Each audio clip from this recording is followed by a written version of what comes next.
दोनों मीडियम के बच्चे ध्यान से देखते चलेंगे। क्वेश्चन नंबर 1 का 1। ठीक है बच्चों, सेक्शन ए। पहला क्वेश्चन था, निम्न में से कौन सा पूर्णांक रिक्त स्थान भरेगा? Which of the following integers will fill the blanks. तो देखो ध्यान से, यहाँ पर हमें कितना फिल करना था कि -43 आ जाए। 0 प्लस मान लेते हैं x है इक्वल टू -43 के। तो इसमें जोड़ने का कोई मतलब नहीं था, -43 आंसर हो गया। ठीक है, तो x बराबर अगर इसको उधर भेजोगे भी तो इसकी कोई वैल्यू नहीं है। ठीक है, यही आपका आंसर आ जाएगा फर्स्ट में -43। तो सी ऑप्शन राइट है। अगला, संख्या 7 के लिए मिलान चिन्ह है।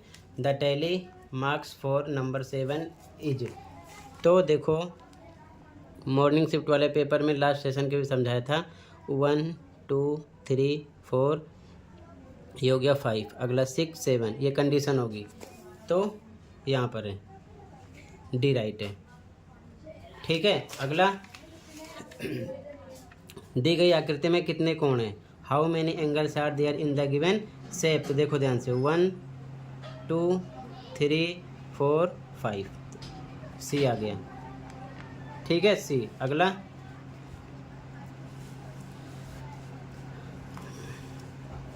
क्वेश्चन, 7 सेंटीमीटर त्रिज्या वाले वृत्त का क्षेत्रफल ज्ञात कीजिए। Find the area of the circle of radius 7 centimetre is.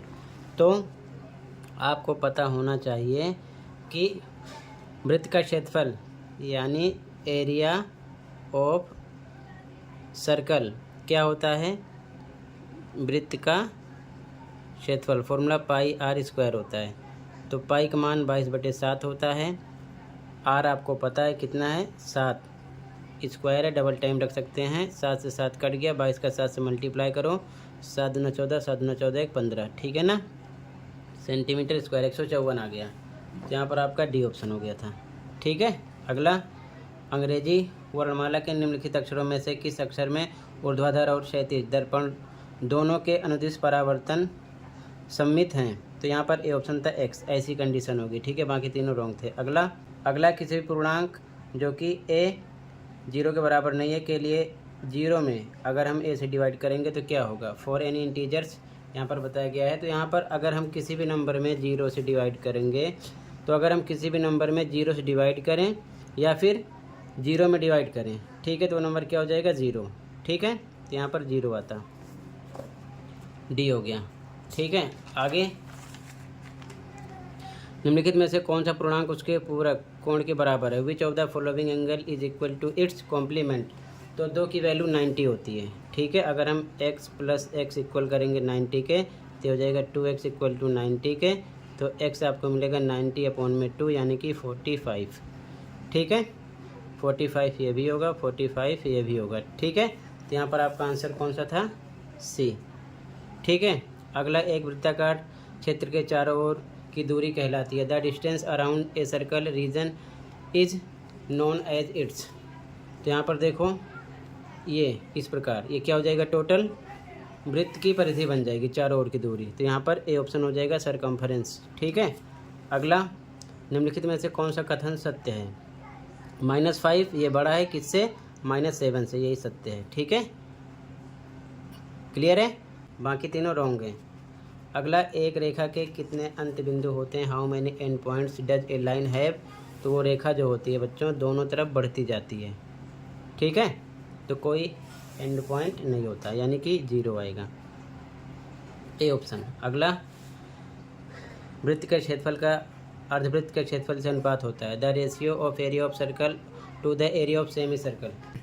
तो ध्यान से देखो, वृत्त का क्षेत्रफल होता है πr² और बटे में अर्धवृत्त का क्षेत्रफल πr² बटे में 2 होता है। अगर इसे आप सोल्व करोगे तो πr² गुणे ये 2 ऊपर चला जाएगा और नीचे πr² बचेगा। ये कट गया, नीचे ऊपर 2 है, नीचे 1 है, यानी कि 2:1 आ जाता। ठीक है, सी ऑप्शन हो गया। अगला, पूर्णांक जिसका गुणनफल -1 के साथ 1 होता है। The integer whose product with -1 is 1 is. अब देखो ध्यान से, -1 में हम किससे मल्टीप्लाई करें, कितना आ जाए? प्लस का 1 तो -1 से ही कर सकते हैं, तभी तो क्या आएगा +1 आएगा। ठीक है, या दूसरे तरीके से कर सकते हो, -1 मान लेते हैं x से मल्टीप्लाई करेंगे, कितना आना चाहिए 1, तो x इक्वल टू ये 1 है, ये नीचे आ जाएगा -1, डिवाइड करोगे तो आपको क्या मिल जाएगा -1, तब भी आपको -1 ही मिलेगा, तो यहाँ पर -1 आ जाएगा। ठीक है, सेक्शन बी स्टार्ट हो गया। ऐसे पूर्णांक युग्म लिखिए जिनका योग -5 हो, तो देखो -3 -2 हो गया, आप और कोई सा भी नंबर लिख सकते हो। ठीक है ना, इन दोनों को प्लस करोगे, -3 फिर प्लस -2, तो ये -3 ये प्लस -2 बराबर आएगा -5। ठीक है, इस प्रकार अंतर -2 हो तो -5 -3। अब जैसे -5 लिखा, फिर अंतर के लिए माइनस, फिर -3 है अगला, तो हो जाएगा -5 माइनस +3, आगे सोल्व करोगे तो -2 आएगा, बड़े का निशान लग जाएगा। ठीक है, ये हो जाता, ये इसका आंसर हो जाता। ठीक है, आगे देखो यहाँ पर write down a pair in integer shoes, ये इनका आंसर हो गया। अगला, दी गई आकृति में दो कोणों की भुजाएं समांतर हैं, यदि एंगल PQR 70 है तो in the given figure the arm of two angles are parallel if angle PQR equal to 70 degree, then देखो अब PQR दे रखे हैं, ये 70 है तो ये F बन गया, ये भी 70 होगा, ये क्या है कोरस्पॉन्डिंग एंगल है, यानी कि संगत कोण है। अब इसी प्रकार ये भी देखो F बन रहा है, इस एंगल से ये F बन रहा है, ये भी 70 है तो ये भी 70 होगा।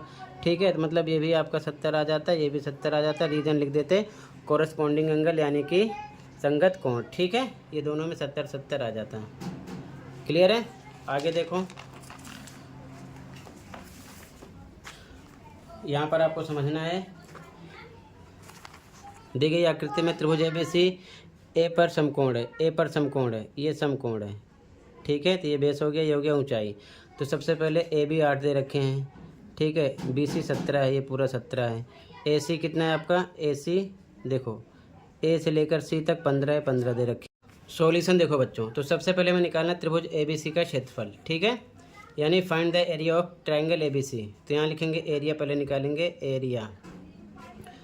आंसर नंबर 4 का फर्स्ट है, फॉर्मूला होता है 1/2 इंटू बेस इंटू हाइट, 1/2 आधार गुणे ऊंचाई। आधार आपका देखो ये अगर ये 90 डिग्री है तो ये आधार हो गया 1/2 इंटू बेस, यहाँ लिखते 8, ऊंचाई ये हो गई 15। ठीक है, 2 कम 2 चौके 8, इसके आगे 4 × 15 यानी क्या आ जाता है 60। ठीक है, 60 सेंटीमीटर स्क्वायर। ठीक है, सेंटीमीटर में है, ये आ गया। AD निकालना है। अब दूसरे एंगल से देखो पूरे ट्रायंगल को, अब इसके बाद में फिर से निकाल लेते हैं area 1/2 into base into height. अब यहाँ पर आपको देखना है, बेस ये ले लेना है, बेस हो गया 17 तो हो जाएगी हाइट 90 डिग्री यहाँ पर है। ठीक है, एरिया आ चुका है 60, तो 60 पूरे का ये भी आएगा, 60 रख दिया, 1/2, बेस रखेंगे 17, हाइट आपकी AD है तो यहाँ पर रख दिया AD।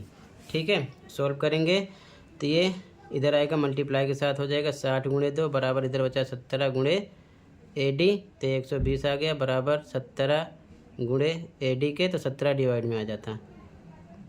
ठीक है ना, AD आ जाता, ये सेंटीमीटर यहाँ पर लगा देते, इसका आंसर हो जाता। ठीक है, चाहो तो डिवाइड कर लेते। आगे इन दोनों का आंसर हो गया। अगला, निम्नलिखित आकृतियों में से सममित रेखाओं की संख्याएं बताइए। एक समचतुर्भुज में 2 होती हैं, समांतर में 0 होती है। ठीक है, रोम्बस में 2, पैरेललोग्राम में 0।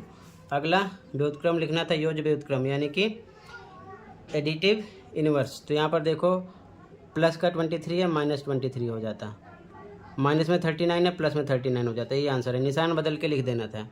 ठीक है, -23 और ये माइनस में है तो प्लस में 39 हो जाता। आगे देखो प्रत्येक कोण के प्रकार बताना है। ये आपका क्या है, ये बच्चों ऑब्ट्यूज एंगल है यानी कि अधिक कोण, और ये कंप्लीट एंगल यानी कि पूर्ण कोण, ये ध्यान में रखना। ठीक है, लिख दिया इधर साइड में। आगे अथवा वाला, यहाँ युग्म बताना है, कौन सा युग्म बन रहा है, एंगल पेयर। ठीक है ना, कौन सा बन रहा है, तो देखो यहाँ पर F बन रहा है तो ये क्या हो गया, संगत यानी कोरस्पॉन्डिंग एंगल लिख देना था आपको। और इसमें देखो ये एक साइड हो रहे हैं, समझाया था मैंने, तो ये लीनियर पेयर चल रहा है, तो यहाँ पर लीनियर पेयर लिखो, हिंदी में रैखिक युग्म।